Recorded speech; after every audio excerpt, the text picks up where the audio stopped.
everyone. I am Kyle Lamont, the creator, producer, and host and editor of Concert Chat, a new talk show all about music venues, where we review the venue and the performance immediately after the encore, all from a car parked outside the venue.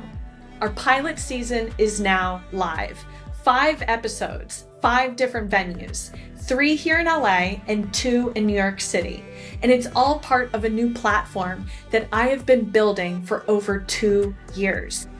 Infrastructure devoted to concert going and culture.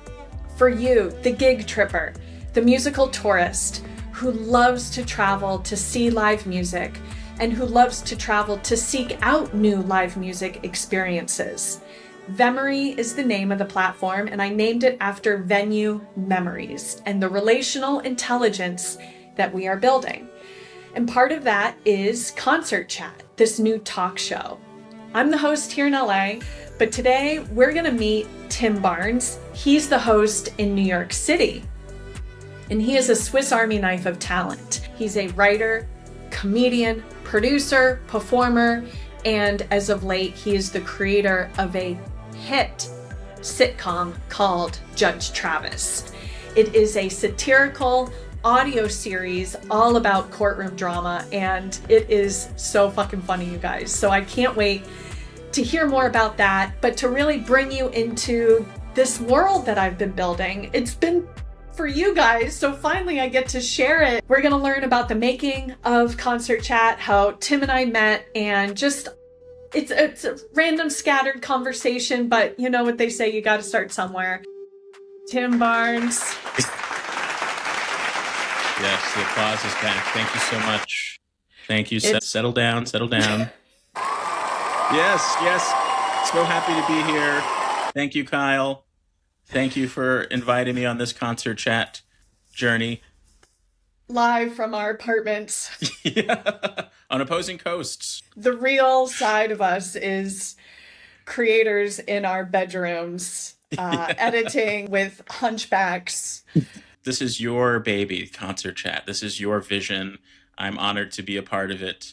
I am one of those people who I always say that it's like a bit of a Forrest Gump-like career, but ultimately it's just that I'm a multi-hyphenate, and so I'm in all these different sorts of circles, and I saw this this message in this listserv that I'm in for audio, and I love interviewing people, and it just seemed like an interesting opportunity, so I reached out, and it all culminated in this amazing project of yours. You were like the total package. And to think that we met on a listserv just goes to show the power of the internet, and that it was very much a blind date in a weird way, right? Creatively. Yeah. I mean, this is something that you started in the purely audio form, and for it to be this like beautiful video experience, I feel like that is representative of this journey that everyone in the podcast space has gone through, where it used to be a purely audio medium, and now the term podcast is evolving, where people, when they hear it, they basically think of a TV show, and that's what you have. And that's what's so awesome about this.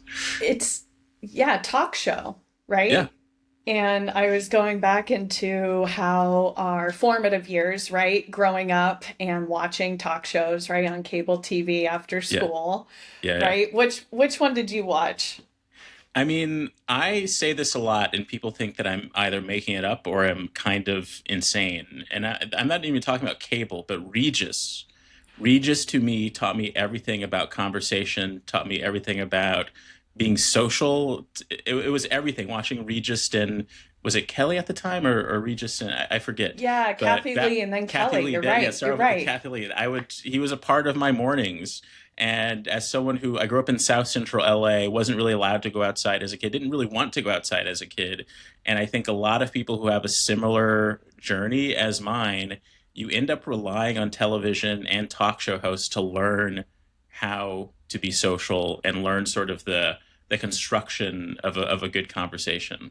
So that was huge to me. This is a lot to unpack, actually. In general, when you think about the millennials that are creating talk shows, right? Yeah. You're right, these were our influences. Yeah. I loved Ricky Lake, obviously Oprah, Maury, Yeah. like it really was such an era of after school talk shows. So that's interesting. I had never connected those dots. And that's again why I like working with you is you think out bigger. And that Thank you. also Yeah. reflects upon your writing. And that was what I was drawn to as well. Is yes, you're a comedian. Yes, you are a great interviewer, but the very root of your talent is great writing. Thank you. Thank you. I mean, as all people in the arts, it's hard to take a compliment. So this is practice for me. I really I appreciate know. that. I think I bypassed 3 of your compliments earlier. And it's funny. It's always funny to have 2 interviewers in a room. Yeah. We're really good at, Well, I think, not having the what do you think, focus. having created Concert Chat and sifted through all of the footage of both of our interviews, mine here in New York, yours in California, what stands out to you as like the differences or similarities, or what's fun to you about the conversations that we've been having with people in these cars after a concert? Yeah, well, why don't we just show people the sizzle reels so they see what we're working with here first?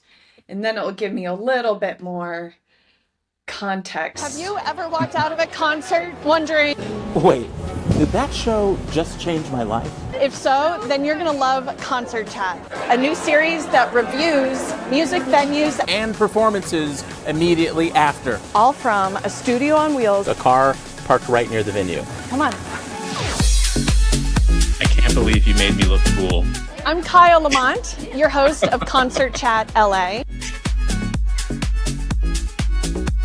And I'm Tim Barnes, your host for Concert Chat NYC. In Concert Chat, we're pulling up to venues across different cities And then with a special guest, we're deconstructing. and critiquing the night through 5 key categories. It's Yelp meets an album review, but story driven. With the energy of an ESPN post-game show, but for live music. Walk it back. Oh my gosh. Where are we? Hollywood, baby. Sound Yes. nightclub. We were just at Cafe Wa We're at the Peppermint Club. At Zebulon. at the Brooklyn Bowl. Concerts are meaningful, so come on and let's chat about Artistry, nuance, and the value of a ticket. Concert Chat, a ticket holder tell all. Watch Concert Chat on VEMORii.live, a new platform dedicated to music tourism made for fans who go the distance. And VEMORii is your invention as well, right? Like your Yes. ability to really design these experiences is incredible. Like, where did that start? Thank you, Tim. And I love how you said invention. As if I'm a mad scientist here It in seems my like it to me. startup. I wouldn't know where to start with some of the things that you're doing. So After 20 years of traveling the world, visiting live music venues, and experiencing the cultures that surround them, I came to a conclusion that there's no infrastructure for music tourists, for gig trippers, right? We have to struggle to put together a trip, right? And, it just shouldn't be that hard anymore or extractive. And what VEMORii is, it's a word I came up with after walking on the beach, and it's based off of venue memories. oh, nice. And the way we relate to the venue is the relational intelligence in which we are developing, right? Nice. And so it Yeah. truly becomes a new infrastructure for the music tourist, for live entertainment that provides a lot more context. And at the very heart of it, it's personalization. So the way you relate to a venue is different from how I relate to it. And so that is going to be what's really fun about being part of VEMORii, which is right now a beta experience. So I invite everyone to sign up for the beta app, because inside of the app is where the magic really starts to unfold. We're live right now on VEMORii.live. VEMORii.live, which shows the basic framework of what we're building. This is a new category, right? So it's been a really unique challenge in that way to do that, especially in this culture of media and technology, right? And to raise capital around it and to really create a platform that is a benefit to all concert beings is something that I am dedicated to doing. And it's born from a true love. I mean, picture young Kyle, 20 years old, road tripping across the country with an atlas in her car. And I circled all of the venues, the first one being in Atlanta, in Little 5 Points, the Variety Playhouse. And I remember just being like, I just want to go there and I'm going to explore and just check out Atlanta from that venue. Wow. And that has been the catalyst for why I travel. And so that I'm making VEMORii for that 20-year-old who is, all 20-year-olds love to leave home, right? And road trip and just discover the world on their own. But every part of that trip, music is part of it. And so VEMORii is built for, that human that wants to just experience new places and bring in music to the equation. It is interesting what you're describing. It does feel like we need something, and this feels like what VEMORii is filling the gap of, something that is like a step above a Yelp, a step above some of these other rating systems. That does feel like you want to know, like, what is it actually going to be like as a human being going to this venue? That is sometimes the hardest thing to figure out. Exactly. Okay, so that, to me, it's about, the concert is 2 to 3 hours, right? We're all about the 48 hours beforehand and the 48 hours after, right? Yeah. That is what makes a gig trip, right? And a gig trip is traveling for live music, but really just when you're traveling, you seek out live music because it's very reflective of the culture, right? Of the location. And even when you drill down more and more, that music venue says so much about that scene, about that culture, right? Whether you're going to jazz club, opera, heavy metal, hip hop, right? Like there's so much to be said about that venue that curates that scene.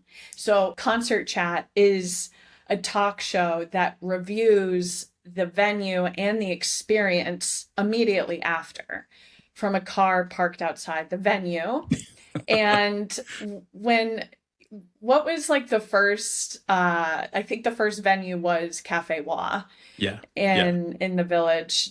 Walk me back to that night for you when you were... that was the first official experiment. And I think, what excited me about this was that it just felt like one of those weird ideas where it's like, oh yeah, we're going to try this thing. We're going to talk to someone in a car afterwards. And it kind of felt like exciting.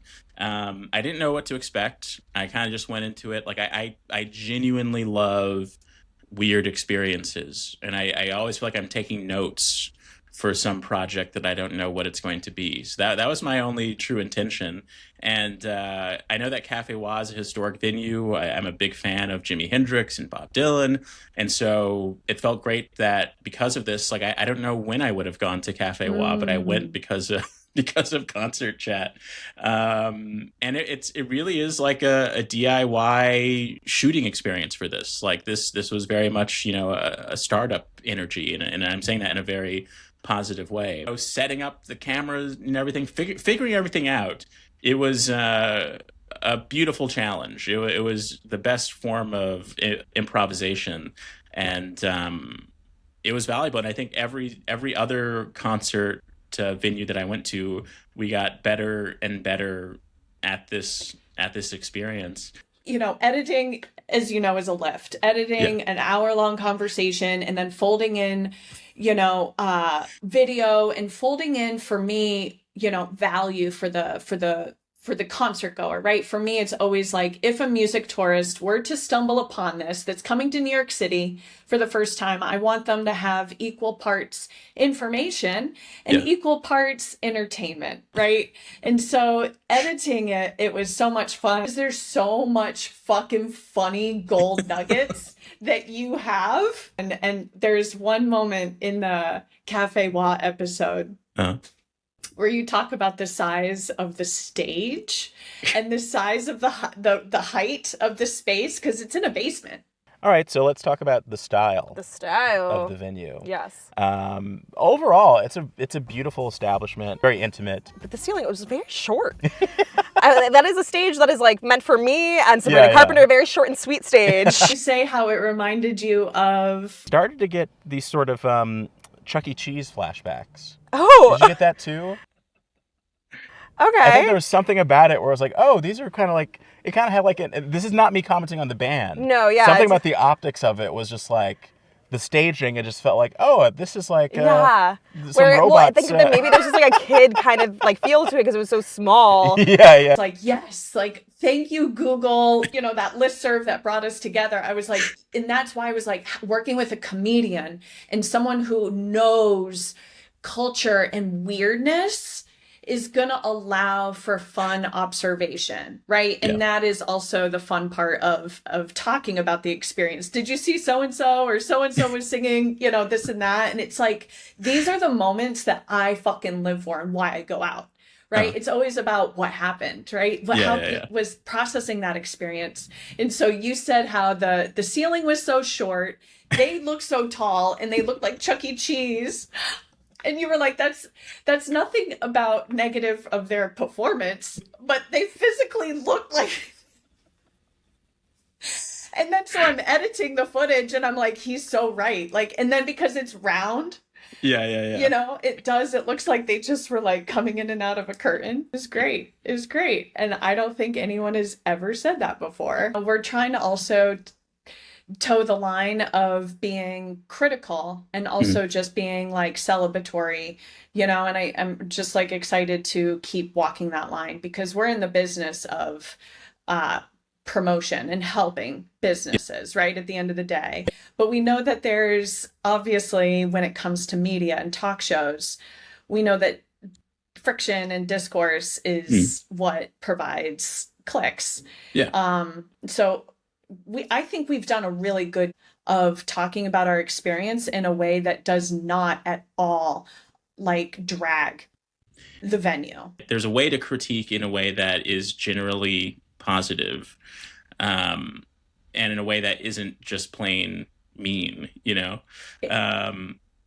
and I know that because I've gone through, that struggle. And I think it's a badge of honor for everyone in entertainment or in media to get this very specific thick skin that comes from harsh, sometimes anonymous internet criticism. And I think, the point of this is to have genuine criticism, but more than that, genuine conversation that, no one's hiding their face, no one's hiding their masking their voice, you have to be able to stand by what you're going to say, and you have to be able to visualize, the human being you're talking about reacting to it. And I think that is something that has become a lost art in a way in our culture, and this is hopefully a part of bringing that back. And you understood the assignment, in that way, right? We're not here to drag businesses. We love the venues. We love everything about them.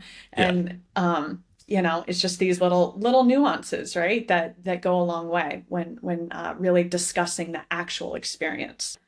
And even just in a functional way, I'm someone who surprisingly is quite introverted, or to the extent that, if it's like, oh, let's meet at this restaurant. If I get there early, I'm probably not going to walk in that restaurant first. I'd rather walk in with someone just because I don't, that solo experience. Let's say you're going, gig tripping alone. It's sort of nerve wracking where it's like, I don't know what the vibe is in here. So for people with that sort of anxiety, it is very helpful to know, like, oh, this is what you can expect as you enter. Just having that information makes you more confident. And the hope is that, yes, you get some context out of it, you laugh, but you can begin trusting the show, right? That we're going to deliver a format that you can expect. We're going to talk about the parking. We're going to talk about the style. We're going to just...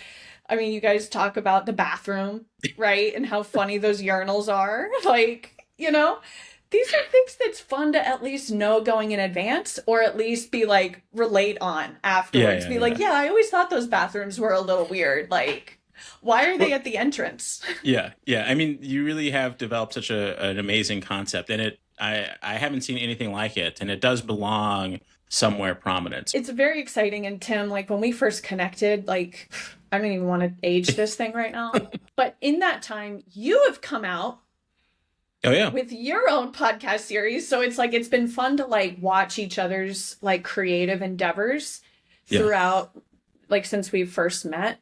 You know what I mean? And sort of like, I know we're also still getting to know each other, but I love getting to know people through their passions.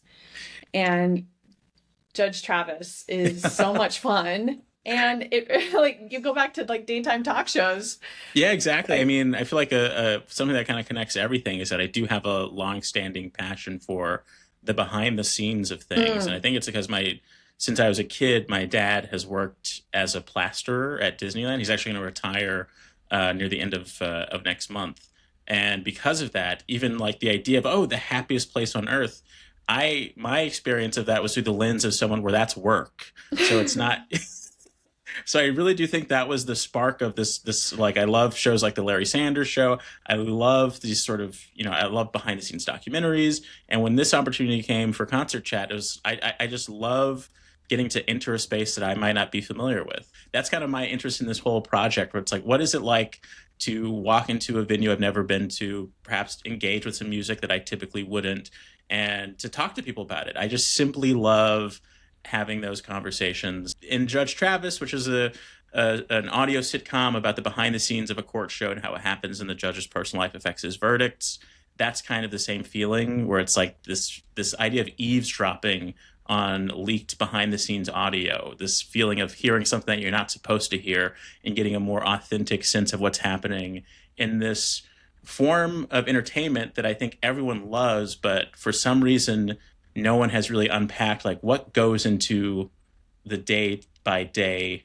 production of a show like that, and what does it mean to be that brash, judgmental judge, that archetype that we all seem to love in some way. So diving into that in Judge Travis has started as something that was just like a little tiny pitch years ago. We started releasing the 8 episodes in February. I got to be a part of the Tribeca Festival Creators Market because of it. So I have a nice little Tribeca laurel, and it's been an awesome experience releasing it. And kind of like I guess the most beautiful part of it is that even though it's something that I created, that I show ran and I directed, a part of that means that I worked with editors, means that I worked with other writers, or means I worked with so many actors. I worked with audio, music talent. And I'm just excited to showcase everyone's work. It's very difficult to make an audio series, right? Like sitcom, right? And for you to go towards that challenge, like, says everything about who you are as a creator, because it is difficult, and it is, it's a lot more production, a lot more writing, a lot more patience, and a lot more moving pieces. And I love the concept and the cast and, obviously the comedy. Well, first I want to play the intro because of how fun and like polished and cool. The only fifth I plead is the truth. Today, trouble in the doghouse. As Army vet turned doggy blogger Brock Slauson. I put America first, right after I feed my sweet little dog Twinkles. Who's a good girl? Yes, you are. Sues his neighbor, Dwayne Park.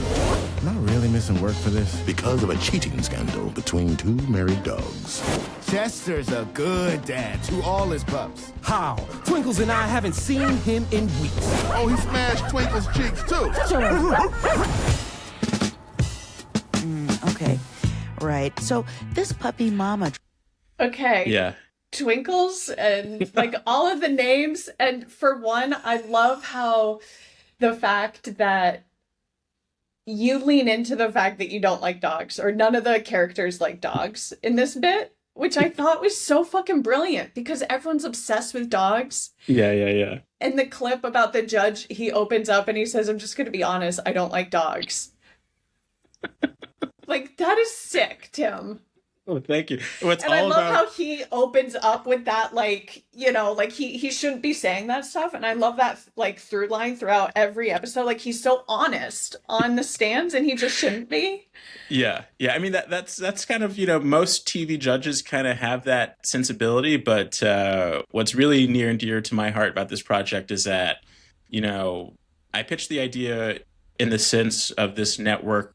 They were looking for ideas that a specific talent would work for a specific talent. So I was thinking about this person. I was like, oh yeah, this seems like it would work.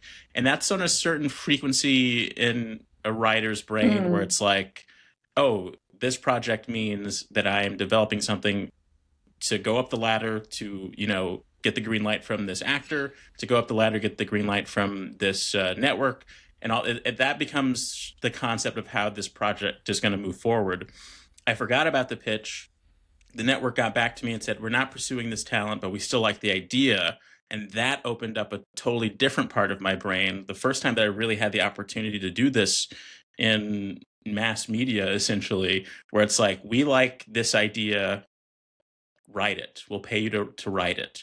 And so since it wasn't about a specific actor, it became more about a specific vision of me, of the writer. And so the concept of the judge became more attuned to my experiences with my grandfather, who I lived with. He lived with our family in South Central for a number of years in LA. And then, you know, we moved to the Inland Empire. And then when I got my first TV writing job, I lived with him in Crenshaw for 6 months. And that was such a funny, beautiful, you know, clash of age, clash of sensibilities.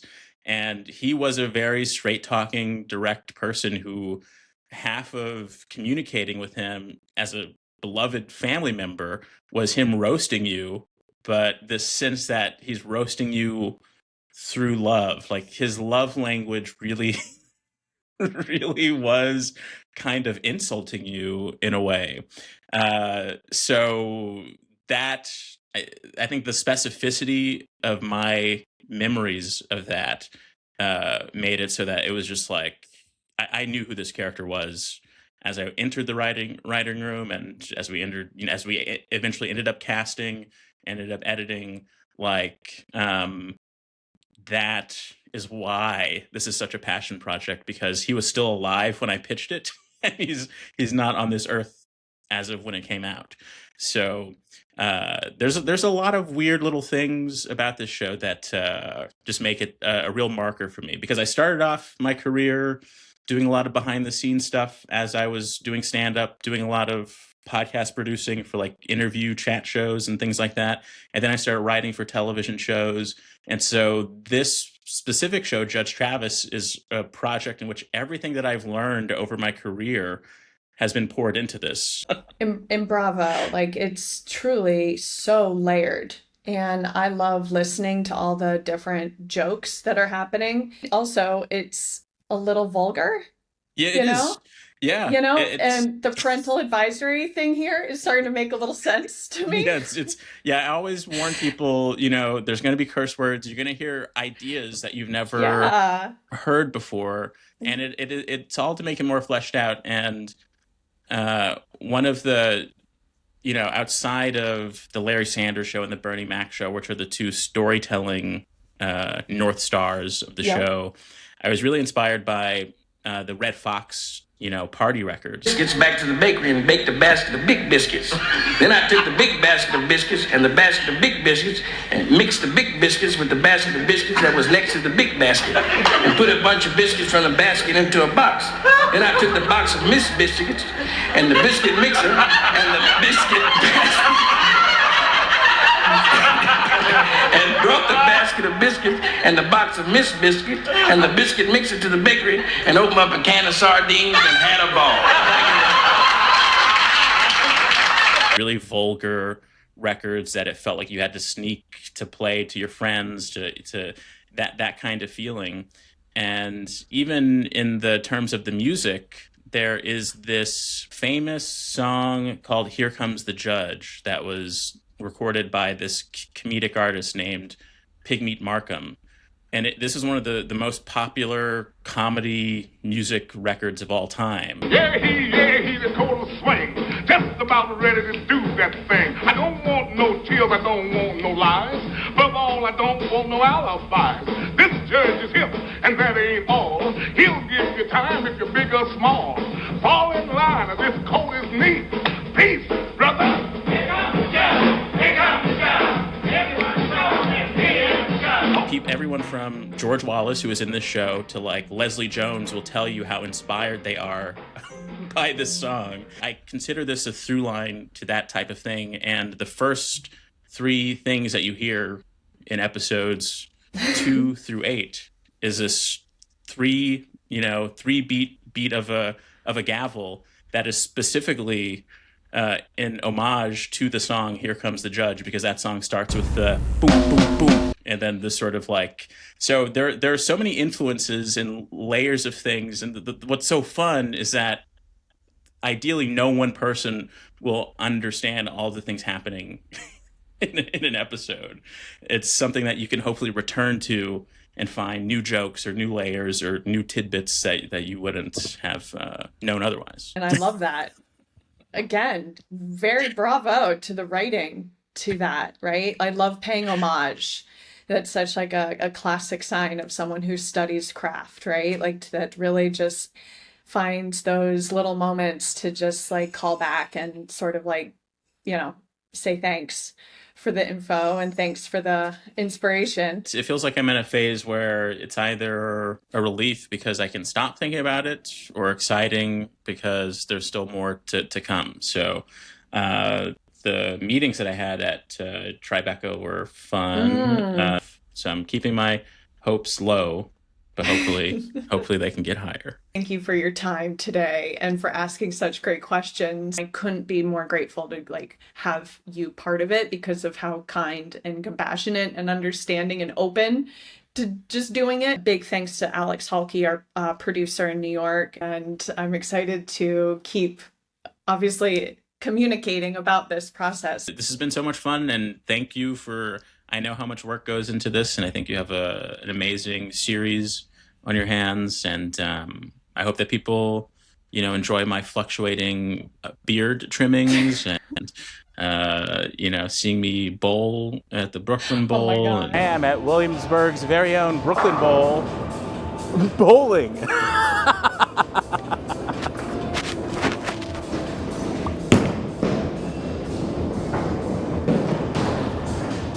Everything at the end of the day comes back to just a story to tell, and I have amazing stories to tell about this experience. So, and your comedic lens is so fun. While I was watching you, because I watched you a lot in the edits. You know more about me than I do, probably. Yeah, no. Yeah. But I could tell you were holding back a little, and I can't wait to do more where we're full on going into it, because I know. And especially after listening to Judge Travis, I was like, yeah, this is just the beginning.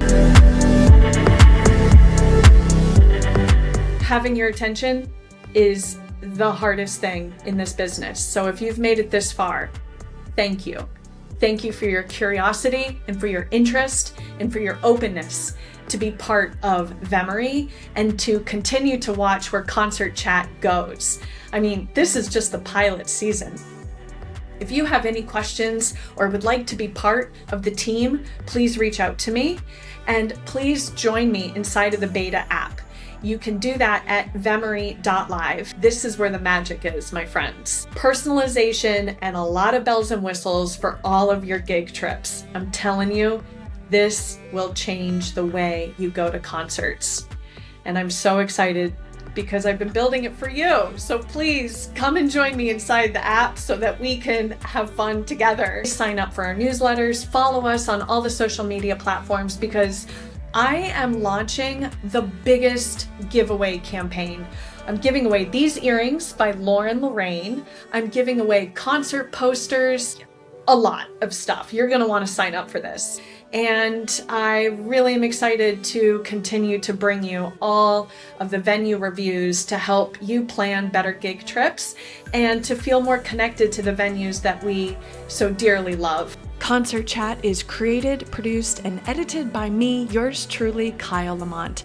And a big shout out to my co-pilot, Mark Tekashan, for his exquisite art direction and unwavering support. Thank you all for pushing play, and I'll see you out there.